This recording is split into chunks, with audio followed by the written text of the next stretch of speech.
Hey guys, it's been a quiet week for submissions, so I thought I'd do something a little different and share one of our Facebook posts that went a little bit wild last week.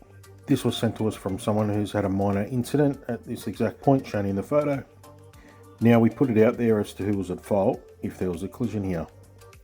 We also pointed out that it's not possible to directly see the other vehicle when entering the roundabout.